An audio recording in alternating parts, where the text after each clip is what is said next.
Hello, everyone. My name is Dr. Cyndi Burnett. And my name is Dr. Matthew Wowood.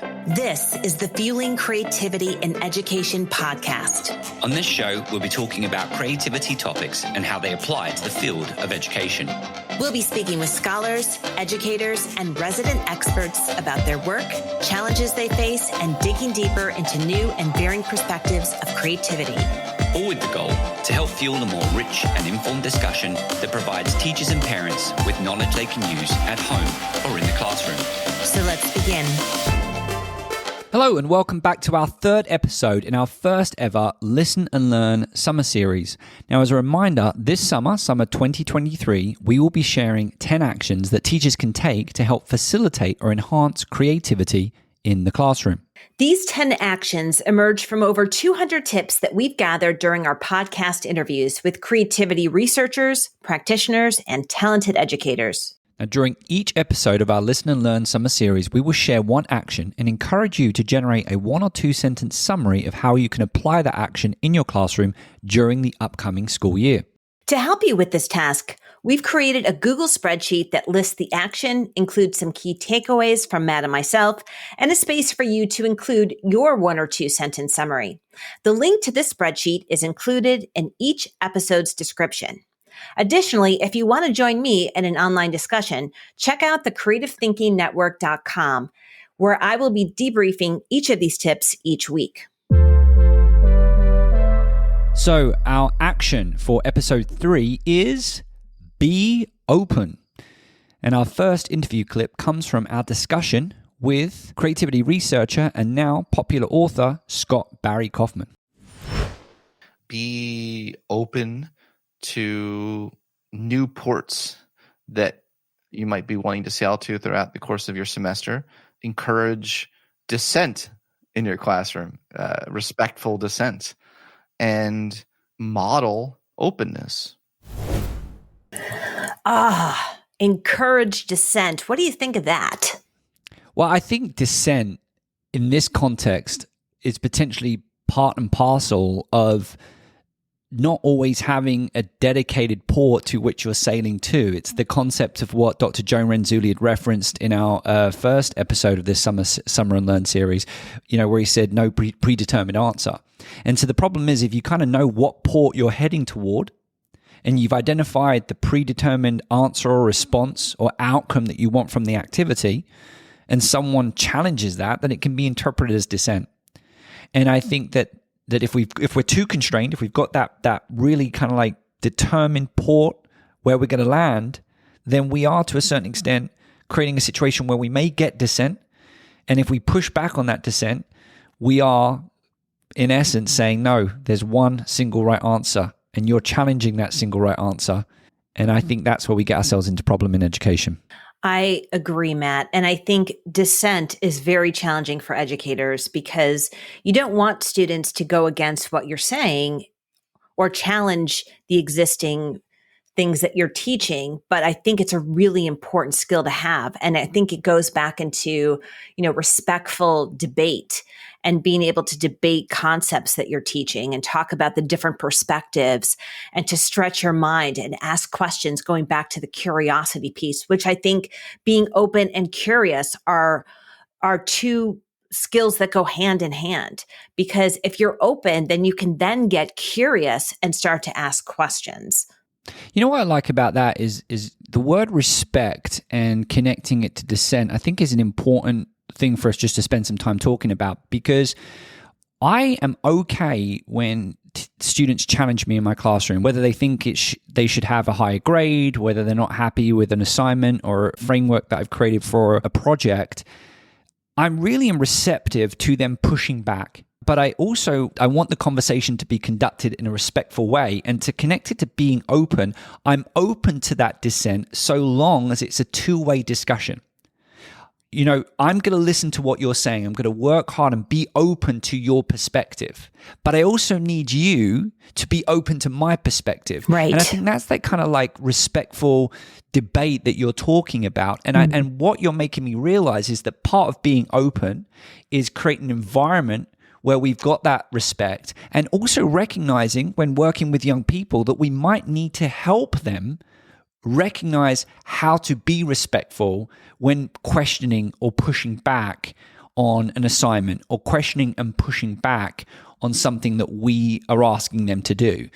Does that make sense? I think this is a fascinating conversation, because if we look at the landscape of what's happening around the world and how people respond to one another's different ideas, typically it's with anger or criticism or name calling. And I think being able to say, hey, it's okay. I love this quote I used to use in one of my classes. I'm not okay. You're not okay. And that's okay. That we all have different things that are working and not working for us. We have perspectives that may be true, may not be true, but really to have that respect as we listen to one another and try to understand the other person's perspective is one of the greatest gifts I think we can give to our students in 2023. And I think being able to talk with your students up front about that is really essential. So I'm so glad you brought that up. And of course, this brings us back to this idea of being open, and Scott Barry Kaufman kind of like, creates this really great metaphor in our discussion with him of how we're kind of like, going out on a journey, embarking on a journey, and we don't necessarily know what port we're sailing to.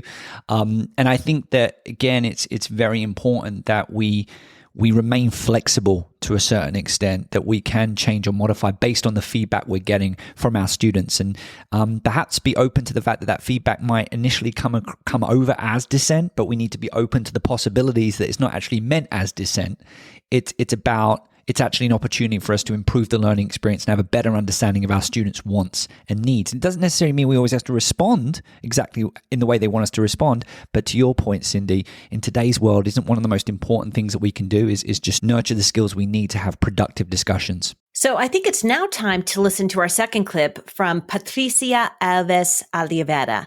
And Matt, I remember how excited we were to interview Patrícia in particular, because she was working on robotics for the household. So let's take a listen to her clip. So I'd say just triggering your inner child. So making it be an important mindset for you to be playful, to be curious, to explore. Don't say no immediately. Say no as like maybe the second or third thing you have to say when you interact with a child, just for a given time, and see what happens.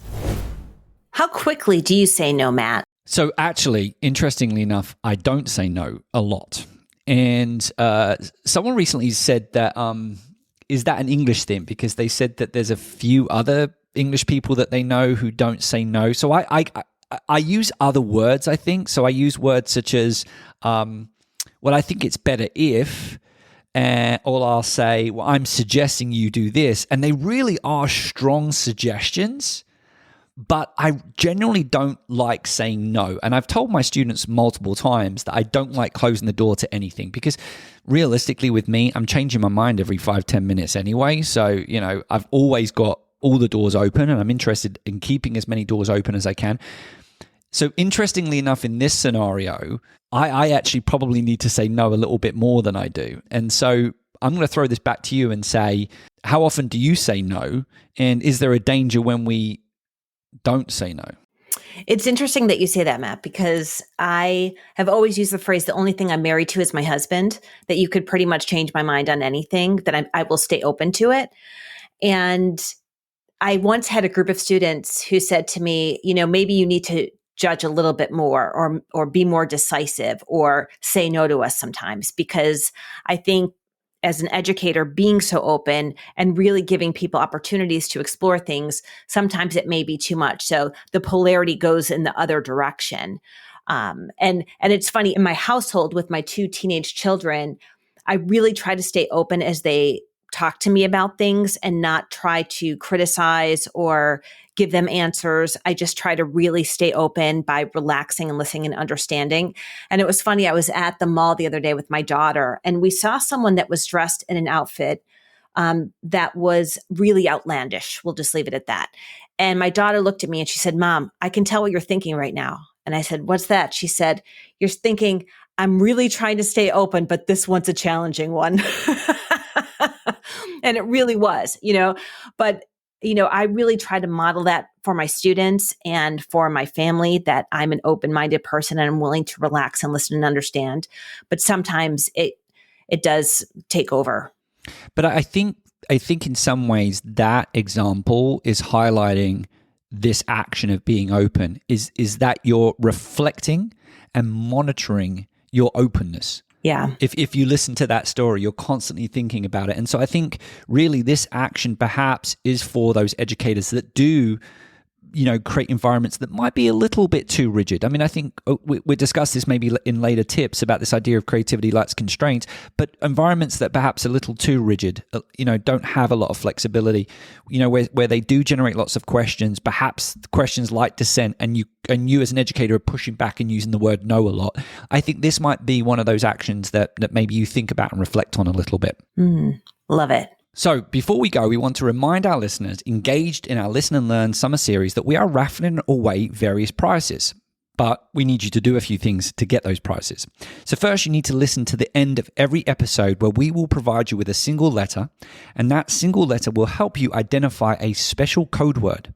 Now, once you have that code word, you simply need to email Cyndi and I with the code word at questions@fuelingcreativitypodcast.com. That's questions@fuelingcreativitypodcast.com.